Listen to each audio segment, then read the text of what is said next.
Hello दोस्तों, तो आज की इस वीडियो में देखेंगे product of array except itself without using division operator का सॉल्यूशन। तो चलिए देखते हैं कि इसको हम कैसे कर सकते हैं। अच्छा, तो सबसे पहले तो हम क्वेश्चन जानने की कोशिश करते हैं कि ये क्वेश्चन में हमें करना क्या है।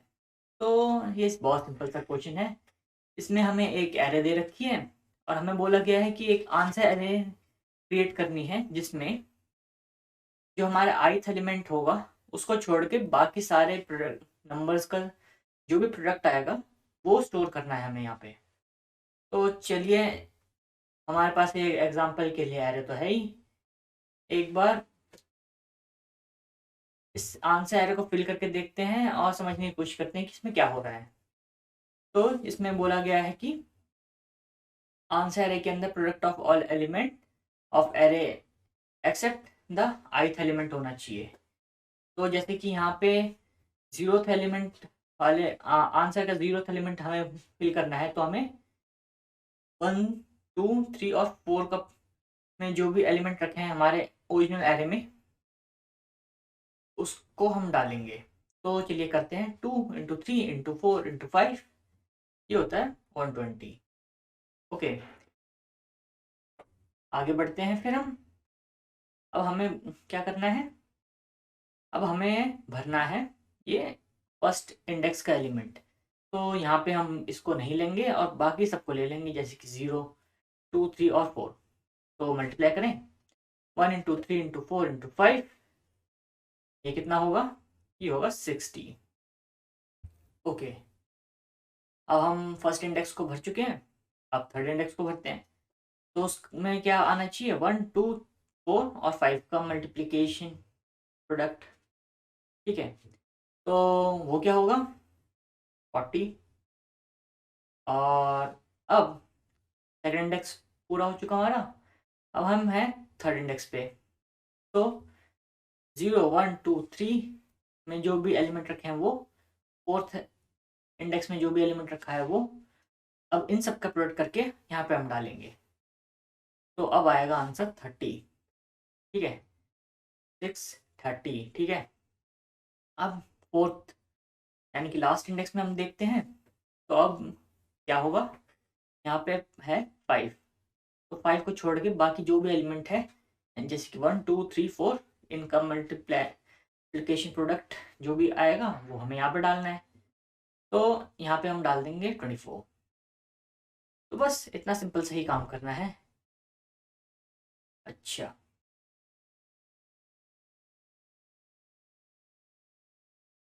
हम्म, इतना ही काम करना है हमें। अब सबसे सिंपल तरीका क्या हो सकता है, सबसे सिंपल तरीका तो ये हो सकता है कि हम पूरे एरे को ट्रैवल करें और एक प्रोडक्ट निकाल लें। इसकी वैल्यू अभी के हिसाब से तो है 120। ठीक है, और फिर हम क्या करें, जब आंसर एरे की बारी आए तो हम सिर्फ ith एलिमेंट से उसको डिवाइड करते हैं, एरे के ith एलिमेंट से इस प्रोडक्ट को डिवाइड करते हैं। जैसे कि यहाँ पे हम डाल देंगे 120 बाय ith एलिमेंट यानी कि 1। यहाँ डाल देंगे 120 divide by ith element which is 2। ठीक है, यहाँ पे आएगा 120 डिवाइड बाय 3, यहाँ पे आ जाएगा 120 डिवाइड बाय 4, यहाँ आ जाएगा 120 डिवाइड बाय 5। ये तो भैया सबसे सिंपल तरीका है इसको भरने का। मगर अगर आपने क्वेश्चन ढंग से पढ़ा होगा तो यहाँ पे लिख रखा है कि हमें ये सब कुछ करना है विदाउट यूजिंग डिवीजन ऑपरेटर। अगर हम यहाँ पे इस तरीके से काम करेंगे तो ये तो अलाउड ही नहीं है। यहाँ पे तो हम पहले मना कर रखा है कि डिवीजन ही यूज नहीं करना हमें। अच्छा, तो हमें डिवीजन तो यूज करना नहीं है, अब तो हमें कुछ नया तरीका लगाना पड़ेगा। तो चलिए ज़रा सोचते हैं। अच्छा, तो आप सोच रहे होंगे कि ये तरीका वैलिड है, इससे हम आंसर निकाल देंगे। अच्छा, तो मैं आपको बोलूँगा कि आप ट्राई करके देखिए। आपको उसमें एक या दो टेस्ट केस फेल मिलेंगे, क्योंकि जो आप ये टेक्निक लगा रहे हैं वो सारे पॉजिटिव इंटीजर्स या फिर नेगेटिव इंटीजर्स के लिए वैलिड है। मगर अगर यहाँ पे ज़ीरो आ जाता है किसी भी जगह पे, जैसे कि मान लीजिए 4 की जगह यहाँ पे 0 है, तो ये टेक्निक काम नहीं करेगी। तो चलिए हम करके देखते हैं। तो सपोज कर रही है कि 4 की जगह यहाँ पे अब 0 पड़ा है, तो अब 120 प्रोडक्ट नहीं रहेगा, 0 प्रोडक्ट हो जाएगा। ठीक है, तो यहाँ पे क्या आना चाहिए, यहाँ पे भी 0 आएगा, यहाँ पे भी 0 आएगा, यहाँ 0 आएगा। यहाँ पे क्या आना चाहिए, यहाँ पे तो आना चाहिए इस नंबर को छोड़ के बाकी सबका प्रोडक्ट। ठीक है, अगर हम प्रोडक्ट करते हैं तो हमें क्या मिलेगा, 30, और इसको उठाते हैं तो यहाँ पे भी 0 आएगा। कुछ इस तरीके से हमें एरे बननी चाहिए हमारी, 3 0, एक जगह पे 30 और एक 0। मगर आप सोचिए, अगर आप डिवीजन वाला मेथड यूज़ कर रहे होते तो ये पॉसिबल था। ठीक है, मैं ये मानता हूँ कि यहाँ पे सही आता, 0 divide by 120, sorry 0 divide by 1 सही आएगा, 0 डिवाइड बाय 2 सही आएगा, 0 डिवाइड बाय 3 ठीक आएगा। अब क्या 0 डिवाइड बाय 0 पॉसिबल भी होता है, डिवीजन बाय 0 एग्जिस्ट भी करता है? नहीं, 0 डिवाइड बाय 0 एग्जिस्ट ही नहीं करता है। आप इसके लिए भी बोल सकते हैं कि यहाँ पे भी 0 डिवाइड बाय 5 0 ही मिलेगा, मगर ये वाला केस है वो पास ही नहीं कर पाएगा। अब आपको इसको पास कराने के लिए कोई ना कोई इफ एल्स का केस लगाना पड़ेगा। जब आप इस एरे को फिल कर रहे होंगे, आंसर एरे को फिल कर रहे होंगे, तब आपको कुछ केस लगाना पड़ेगा, जो कि मैं मानता हूँ कि इतना एफिशिएंट नहीं रह पाएगा फिर। तो इससे बेटर तरीका हम निकाल सकते हैं, और वैसे भी हमें बोला गया है कि डिवीजन ऑपरेटर का तो यूज़ ही नहीं करना है। तो चलिए इन कंस्ट्रेंट्स के साथ में हम ट्राई करते हैं कि कैसे निकाल सकते हैं।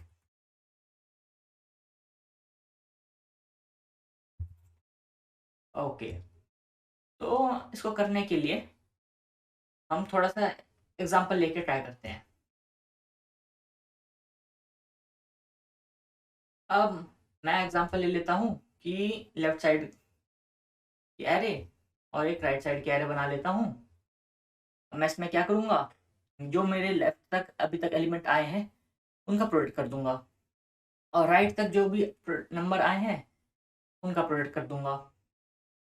तो इससे मैं करना क्या चाहता हूँ, तो चलिए पहले मैं करता हूँ, उसके बाद मैं समझाता हूँ कि मैंने किया क्या असल में। ओके, अब मैं लेफ्ट टू राइट ट्रैवल करता हूँ, और जितने का प्रोडक्ट आते जाएगा उस इंडेक्स तक मैं वहाँ पे लिख दूंगा। तो चलिए ट्रैवल करते हैं। तो 0 तक मैं पहुँचा हूँ, ये तो पहले एलिमेंट है ही, इससे पहले का तो कोई एलिमेंट ही नहीं एग्जिस्ट करता। अब मैं यहाँ पे 0 डाल सकता हूँ, मगर मैं 0 की जगह यहाँ पे 1 डालूंगा, क्योंकि 1 हमारी मल्टीप्लिकेटिव आइडेंटिटी होती है। चलिए पहले मैं इसको फिल करता हूँ, फिर आप शायद देख पाएंगे कि मैं इसमें क्या करना चाह रहा था। ठीक है, यहाँ पे मैंने 1 डाल दिया। अब 1 एलिमेंट को मैं क्रॉस कर रहा हूँ, 1 एलिमेंट से पहले जितने भी एलिमेंट थे उनका प्रोडक्ट डाल रहा हूँ मैं यहाँ पे, प्रीफिक्स प्रोडक्ट डाल रहा हूँ एक तरह से। तो वो क्या होगा, यहाँ पे तो 1 था तो 1 ही रहेगा। ठीक है, यहाँ वाले 1 का भी आप शायद मतलब नहीं समझ पा रहे होंगे, मगर जब मैं ये दोनों एरे फिल कर लूँगा तब आप शायद देख पाएंगे। तो अब आगे बढ़ते हैं सेकंड इंडेक्स पे, यानी कि थर्ड वाले से पहले तक का प्रोडक्ट कितना था। तो 1 इंटू 2 इज 2। अच्छा, तो और आगे बढ़ते हैं थर्ड इंडेक्स। अब थर्ड इंडेक्स से पहले जो भी नंबर थे उनका प्रोडक्ट करें तो 1 इंटू 2 इंटू 3 इंटू 1, इतना ही हुआ, 6 होगा। ठीक है, अब आगे और बढ़ते हैं। अब फिफ्थ वाले से हम कर रहे हैं, तो यानी कि 1 इंटू 2 इंटू 3 इंटू 4, इसका हमें प्रोडक्ट निकालना होगा। तो 1 इंटू 2 2, 2 इंटू 3 6, 6 इंटू 4 24। अच्छा, ये तो हमने निकाल ली लेफ्ट साइड से। अब सेम चीज़ हम राइट साइड से करते हैं कुछ इस तरीके से। अब यहाँ पे भी कुछ एलिमेंट नहीं था, मगर मैं यहाँ पे 1 ले लेता हूँ, क्योंकि 1 मल्टीप्लिकेटिव आइडेंटिटी होती है। अभी मैं क्यों ले रहा हूँ वो नहीं बताऊंगा, मगर आप देखते रहिए बस। अब मैं थर्ड इंडेक्स पे हूँ। अब थर्ड से आगे तो एक ही है 5, तो 5 को हमने कर दिया और आगे बढ़ते हैं। अब 4 और 5 का मल्टीप्लिकेशन करना है, तो 5 इंटू 4 20, और आगे बढ़ते हैं 3 इंटू 4 इंटू 5, 4 3 12, 12 5 60। ओके, अब और आगे बढ़ जाते हैं। अब 0th इंडेक्स पे हम करना है, तो 2 इंटू 3 इंटू 4 इंटू 5, जो कि है 120। तो हमें ऐसे कुछ हमें मिल गया है। लेफ्ट और राइट नाम से हमने एरे बनाई और हमने कुछ फिल कर दिया है। अब जरा ध्यान से देखिएगा, काफी ध्यान से देखिएगा। अगर मैं जो ये लेफ्ट और राइट एरे हैं, उनके जो सेम इंडेक्स पे एलिमेंट आ रहे हैं, उनको अगर मैं मल्टीप्लाई करता हूँ तो क्या मिलेगा मुझे? 1 इंटू 120, 120, 1 इंटू 60, 60, 2 इंटू 20, 40, 5 6 30, 1 इंटू 24, 24। ये अरे कुछ जानी पहचानी से लग रही है क्या आपको? हम्म, ये तो यही अरे तो है, सेम ही अरे तो है।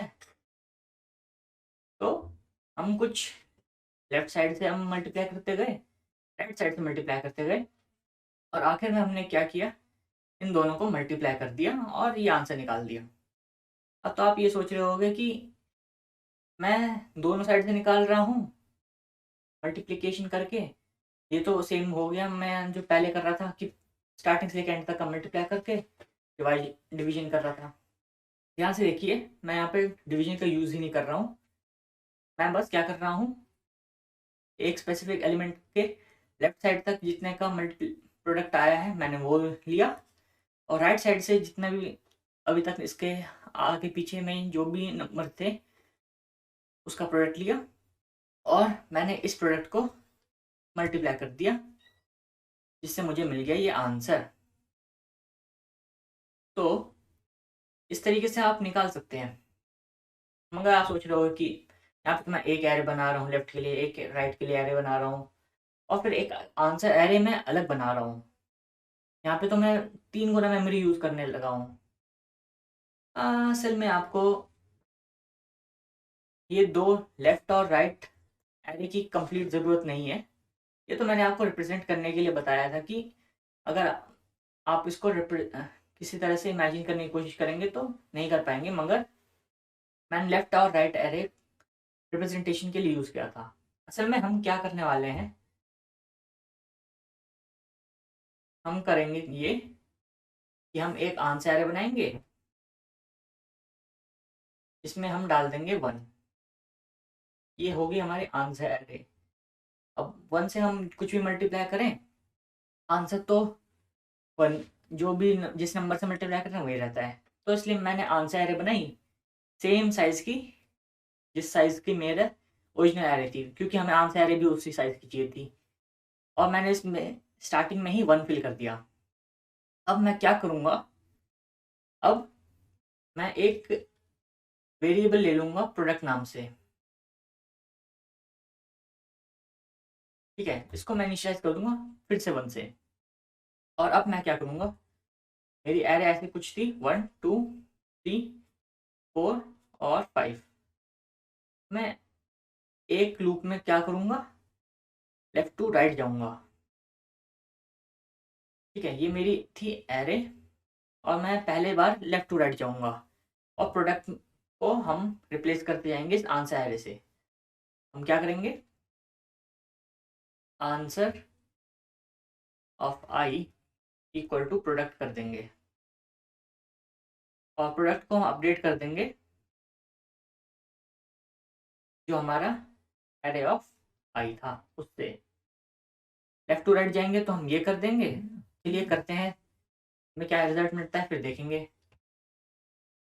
अगर हम ये करते हैं तो सबसे पहले 1 मिला, 1 इंटू 1 या तो 1 आ जाएगा यहाँ पे, प्रोडक्ट से रिप्लेस कर रहे हैं हम, तो यहाँ पे 2 इंटू 1 2 आ जाएगा। फिर यहाँ पे हमने रिप्लेस कर दिया। अच्छा, मैंने शायद कुछ गड़बड़ कर दी यहाँ पे। सबसे पहले हम आई इक्वल टू 0 के लिए चलाए गए होंगे। चलिए दूसरा कलर यूज करते हैं। 0 से स्टार्ट कर रहे हैं हम। सबसे पहले हम आई पे यहाँ पे था 1, 1 डाल दिया और फिर हमने मल्टीप्लाई कर दिया। अभी भी प्रोडक्ट में 1 ही है, ठीक है। फिर हम आगे बढ़ते हैं, हमें मिलता है 2 जो है 1 इंडेक्स पे। 1 इंडेक्स पे अभी भी 1 ही, पुराना प्रोडक्ट 1 था तो हमने 1 रखा। फिर हम आगे आते हैं इंडेक्स 2 पे, यहाँ पे रखा था 3, मगर यहाँ पे तो इससे पहले वाले में 2 से मल्टीप्लाई हो चुका है। तो पहले तो हम प्रोडक्ट को 2 एरे ऑफ 2 में, सॉरी आंसर ऑफ 2 में 2 डाल देंगे। फिर क्या करेंगे, हम इस 2 को 3 से मल्टीप्लाई कर देंगे जो कि हो जाएगा 6। और फिर हम जब यहाँ पे पहुँचेंगे थर्ड इंडेक्स पे तो सबसे पहले तो 6 डालेंगे। उसके बाद 6 इंटू 4 करके प्रोडक्ट को 24 बना देंगे। ओके, फिर और आगे पहुँचेंगे इस जगह पे तो यहाँ पे हमें क्या डालना होगा, 6 इंटू 6 इंटू 4 24। ओके, ध्यान से देखिए, पहले आइट्रेशन में हमारी ये जो एरे बन गई वो हमारी लेफ्ट एरे जैसी तो है, 1 1 2 6 24, 1 1 2 6 24। ओके, अब हमें ये मिल गया। अब हम सेम चीज़ करेंगे, प्रोडक्ट को हम क्या रखेंगे, फिर से हम 1 रख देंगे। अब इस बार हम लूप इसके ऊपर जो हमारे पास एरे है 1 2 3 4 और 5 की, अब हम चलाएंगे राइट टू लेफ्ट और यह है 0 1 2 3 4। अब हमारी आंसर एरे में इस तरीके से कुछ पहले से ही एलिमेंट्स पड़े हैं। तो हम अब क्या करेंगे, प्रोडक्ट को मल्टीप्लाई कर देंगे यहाँ पे, ठीक है। कुछ इस तरीके से करेंगे, answer of I multiply by product. और प्रोडक्ट को हम अपडेट उसी तरीके से करेंगे जैसे हम पहले कर रहे थे। कुछ इस तरीके से हम अपडेट कर देंगे वापस। अब इस साइड से ही जा रहे हैं हम, तो क्या करेंगे, पहले हमारा प्रोडक्ट 1 था तो 1 से मल्टीप्लाई करेंगे। ये हमारी फाइनल वाली एरे है।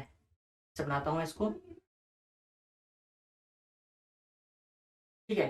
24 इंटू 1 24 रहा। ओके, अब हम यहाँ पे पहुंचे 4 से हमने मल्टीप्लाई किया। 5 को पहले मल्टीप्लाई करना होगा यहाँ पे, तो प्रोडक्ट हमारा बन जाएगा 5। ओके, अब इस जगह पे हम आए हैं तो अब हम क्या करेंगे, पहले तो प्रोडक्ट से मल्टीप्लाई करेंगे। प्रोडक्ट हमारा था 5, 5 इंटू 6 30।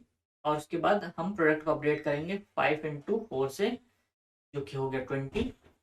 ओके, अब यहाँ पे आया है हमारे इस इंडेक्स पे है, हम सेकंड इंडेक्स पे।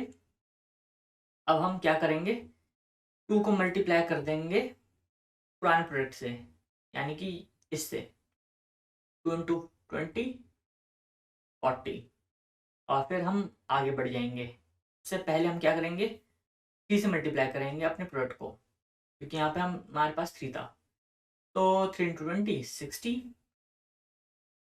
अब 60 इंटू 1 करेंगे हम, इस वाली लाइन पे हम प्रोडक्ट इंटू ये करेंगे 60 इंटू 2 120। अब हो जाएगा इस जगह पे। अब 120 यहाँ पे 1 था, 120 इंटू 1 120। अब आप इस एरे को देखिए, क्या ये वही एरे नहीं है जो हम ढूंढ रहे थे स्टार्टिंग से।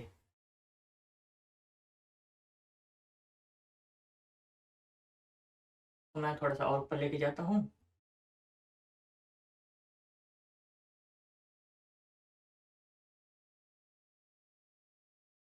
तो आप ज़रा मैच करके देखिए इसको, 120 60 40 30। सॉरी, यहाँ पे 24 आना चाहिए था, मैंने शायद कुछ नीचे गलत लिख दिया। यहाँ पे 24 लिखना था, यहाँ पे मेरा 4 छूट गया। ओके, तो आप मैच करके देख सकते हैं कि जो हमें आंसर चाहिए था वो मिल गया। तो बस हमें यही करना है, हमें एक आंसर एरे बनानी होगी जिसमें स्टार्टिंग में सब में 1 फिल होगा, और सबसे पहले लेफ्ट टू राइट ट्रैवल करना है प्रोडक्ट लेके, और प्रोडक्ट से रिप्लेस करते जाना है। फिर दूसरी बार में राइट टू लेफ्ट ट्रैवल करना है और हमें प्रोडक्ट से मल्टीप्लाई करते जाना है हर टाइम। बस इतना सिंपल सा कोड है, वो हम कर देते हैं। तो चलिए हम इसको अब कोड करते हैं। ओके, सबसे पहले हमारा काम क्या था कि हमें एक आंसर एरे चाहिए थी। तो सबसे पहले एक आंसर एरे बना देते हैं हम।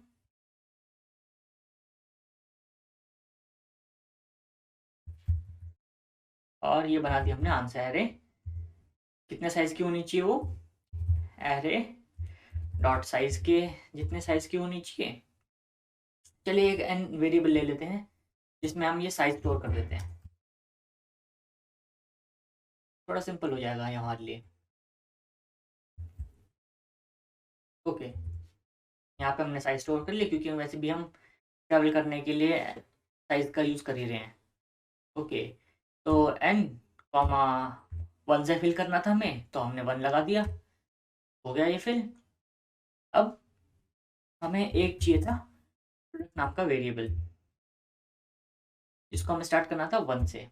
अब हमें क्या करना है, लेफ्ट टू राइट लूप चलाना है। तो and i equal to 0, i less than n, i plus plus, और हमें आंसर में क्या करना था, आंसर ऑफ आई में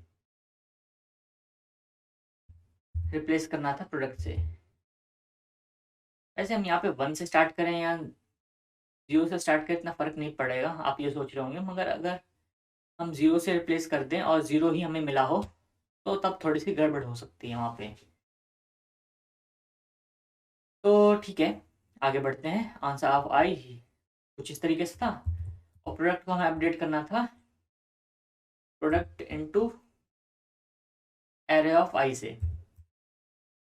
तो बस कर दिया हमने अपडेट, और ये लूप खत्म होने के बाद प्रोडक्ट को वापस 1 बनाना था, और अब राइट टू लेफ्ट ट्रैवल करना था हमें।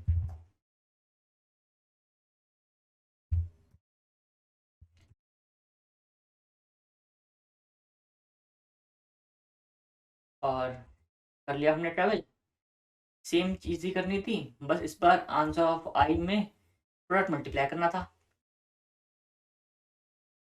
और कर दिया मल्टीप्लाई। यहाँ पे नल लिखा है, अगर हमें आंसर रिटर्न करना है आपसे, बस हो गया, रन करके देखते हैं।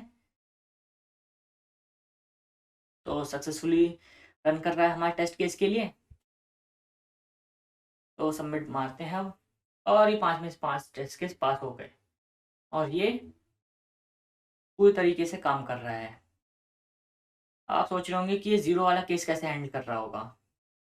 तो चलिए इसको हम लेके ही चलते हैं। ओके,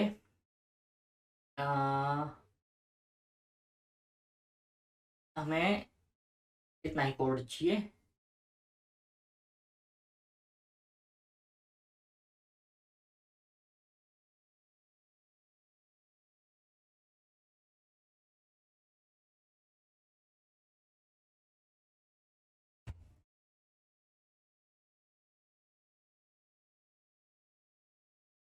ओके, तो हम पहुंच गए हैं यहाँ पे।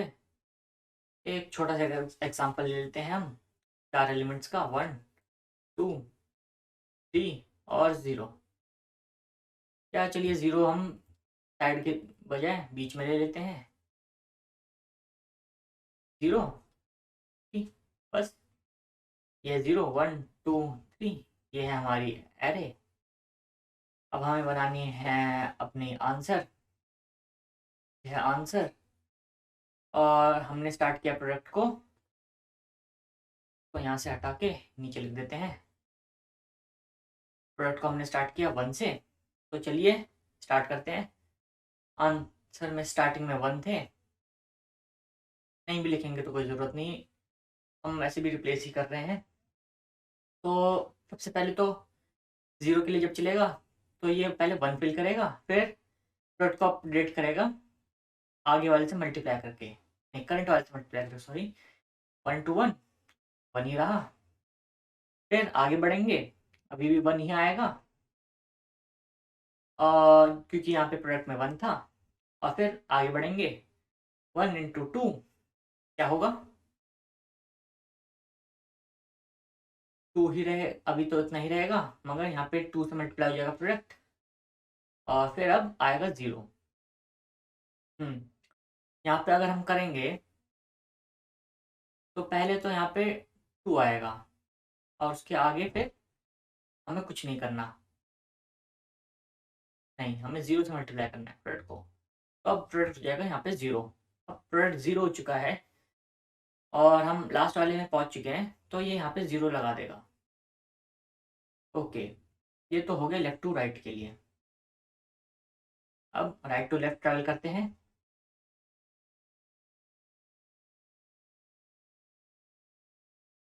अभी प्रोडक्ट 1 है और हम यहाँ पे हैं 3 पे। अब हम क्या कर रहे हैं, मल्टीप्लाई कर रहे हैं, तो 3 into 0 0। हाँ, मुझे यहाँ पे दूसरा आंसर बना देना चाहिए, 1 1। ओके, 3 into 0 0, और हमें मल्टीप्लाई करना है तो यहाँ पे आ जाएगा 3। अब 3 into 2 6, ठीक है। अब हमें करना है मल्टीप्लाई किससे, 0 से, कर दिया मल्टीप्लाई, यहाँ बन गया 0। अब 0 into 1 आएगा 0 0, फिर 1 को हम मल्टीप्लाई करेंगे 0 से तो भी 0 आएगा, ठीक है। फिर आगे बढ़ते हैं, यहाँ पे क्या था, 1 0 था तो 0 से मल्टीप्लाई किया, आगे अपडेट करने की जरूरत नहीं। तो आप देख सकते हैं कि कुछ इस तरीके का आंसर आएगा हमारे पास, 0060 फाइनल आंसर जो होगा हमारा, जो हम रिटर्न करेंगे। तो आप देख सकते हैं कि यही आना चाहिए था, सिर्फ 0 की पोजीशन पे कुछ आंसर आना चाहिए था, जो कि होता 1 into 2 into 3, जो कि है 6। तो हमने कर दिया यहाँ पे 6, बाकी जब पे 0 ही आना था। हाँ, देख सकते हैं 0 ही मिला है। यहाँ पे लूप चला है n टाइम्स, यहाँ पे भी n टाइम्स लूप चला, जो कि हम नॉर्मल केसेस में कर रहे थे, जिसमें हम डिवीजन यूज करते थे, पहले प्रोडक्ट निकाल रहे थे फिर डिवीजन कर रहे थे, वहाँ पे भी हमें 2 बार लूप ही चलाना पड़ता। मगर यहाँ वहाँ पे हमें क्या करना पड़ता, 0 के लिए केस को हैंडल करना पड़ता, अगर एरे में कोई भी 0 होता तो। मगर आप देख सकते हैं कि यहाँ पे मैं उस चीज़ को हैंडल करने की भी ज़रूरत नहीं पड़ी, इन सिर्फ 2 लूप्स ने अपना काम कर लिया और हमें अपना जो आंसर एरे थी वो बना के दे दी। तो बस इस क्वेश्चन में इतना ही था। हमने क्या किया, हमने सबसे पहले एक आंसर एरे बनाई जिसमें 1 थे, और बस हम मल्टीप्लाई करते गए और हमें मिल गया आंसर। तो इस क्वेश्चन में बस इतना ही। मुझे आशा है कि आपको इसका सलूशन समझ में आया होगा, और आपको अगर समझ में आया नहीं है तो मैं आपको सजेस्ट करूँगा कि आप ये वीडियो फिर से देखें, ताकि आप सलूशन को फिर से ढंग से समझ पाएँ। तो बस इस वीडियो में इतना ही, मिलते हैं अगली वीडियो में, तब तक के लिए गुड बाय।